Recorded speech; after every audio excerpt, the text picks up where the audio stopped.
Beleza, galera? Hoje é dia 2 de fevereiro de 2021 e ontem nós começamos aqui o projeto de leitura anual da Bíblia. Se você quiser nos acompanhar, venha com a gente. O plano de leitura, aliás, o link que você vai encontrar o plano de leitura anual está aí na descrição do vídeo e venha com a gente.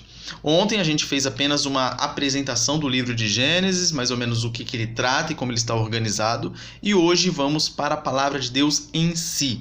A intenção é gravar vídeos aqui todos os dias das passagens que eu separar, que eu acho interessante, conforme a minha leitura for progredindo.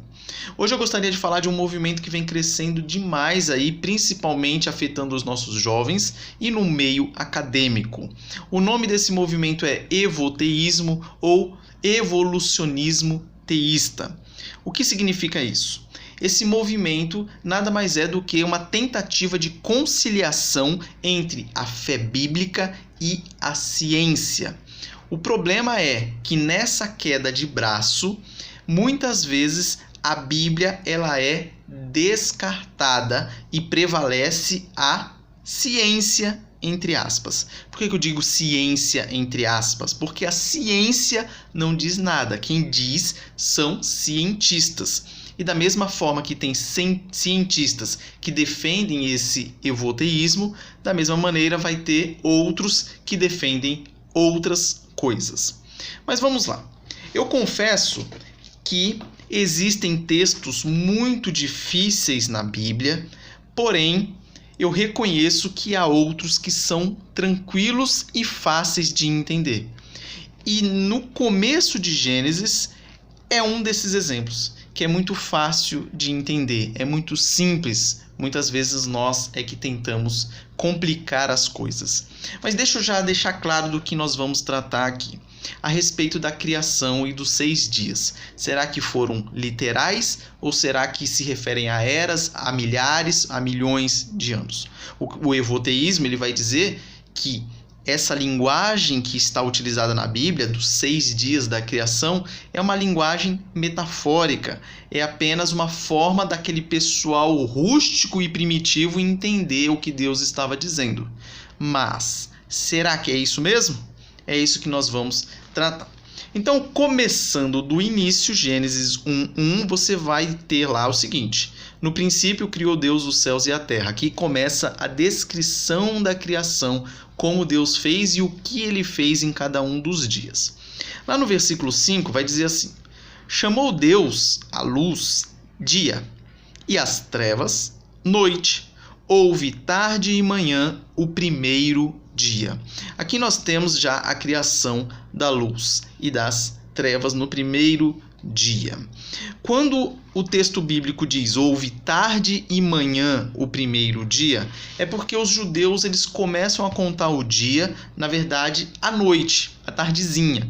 É igual os adventistas fazem hoje. Eles guardam o sábado, mas eles começam a separar, né? No caso, o sábado deles começa na sexta-feira à noite. Na sexta-feira, quando escurece, é o início do sábado. E o sábado dura até o sábado à noite, literalmente.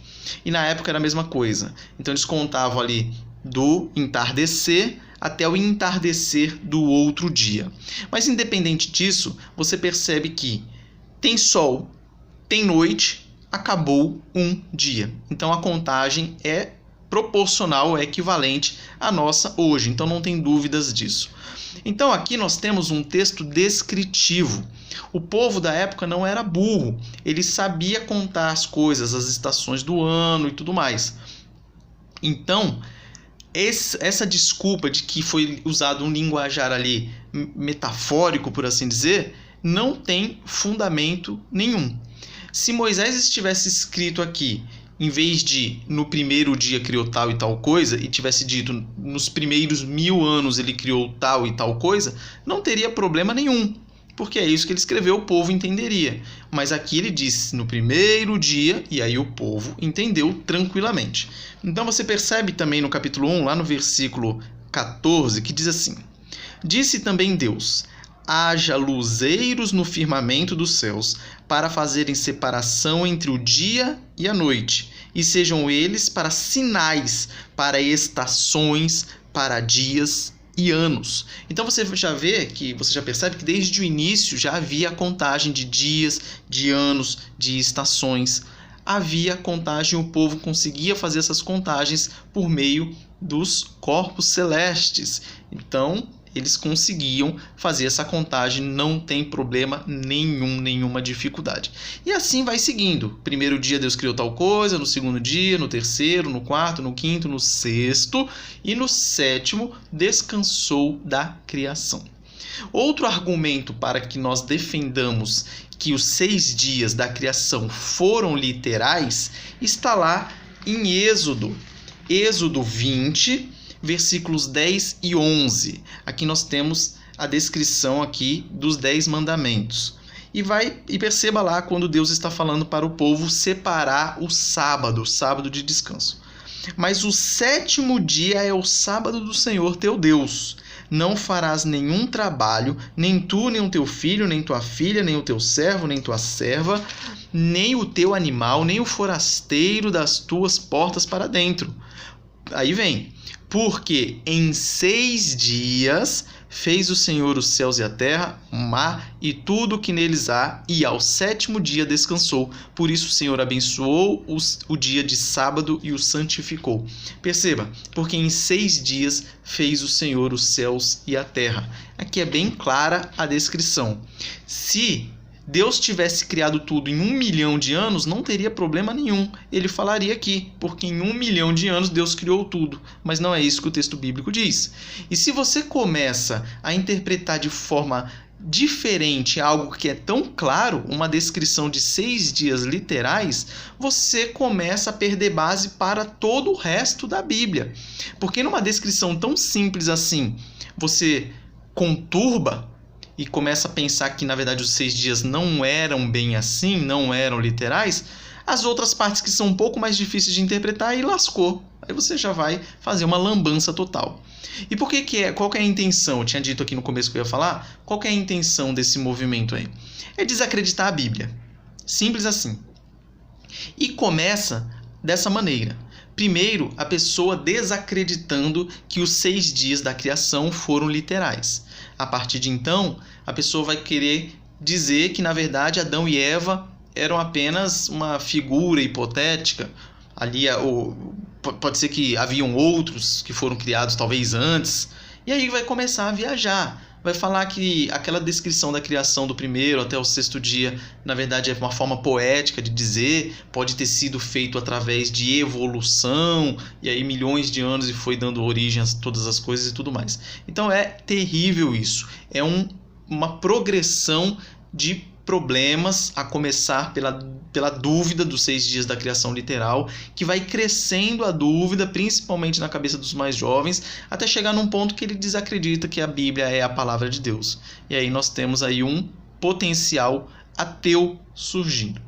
Então vamos tomar cuidado com esses ensinamentos que estão surgindo por aí, vamos estudar, vamos ficar atentos para que a gente não seja enganado. O último argumento que eu quero deixar para fechar é que os hebreus, o povo judeu, eles sempre foram muito metódicos e perfeccionistas. Hoje em dia, o calendário judaico, que eles não acreditam que Jesus já veio, está no ano 5780. O primeiro dia desse calendário judaico é o dia que Deus criou Adão. Então você percebe que na Bíblia há diversas genealogias e eles calculam que Adão foi criado há 5.780 anos. Ou seja, no máximo ali 6.000 anos atrás. O que acontece? Você crendo nos 6 dias literais da criação, a Terra teria por volta hoje de 6.000 anos. E por que é bom a gente pensar isso? Porque isso também já destrói outro argumento, que é o argumento das eras, dos milhões, bilhões, trilhões de anos da existência do universo. Mas isso é assunto para um outro vídeo. Eu queria que você tivesse a firmeza de bater na tecla para que quando alguém vier te perguntar, que você crê sim nas Sagradas Escrituras e que você crê sim que Deus criou todas as coisas em 6 dias literais. Um forte abraço, que Deus o abençoe e até a próxima.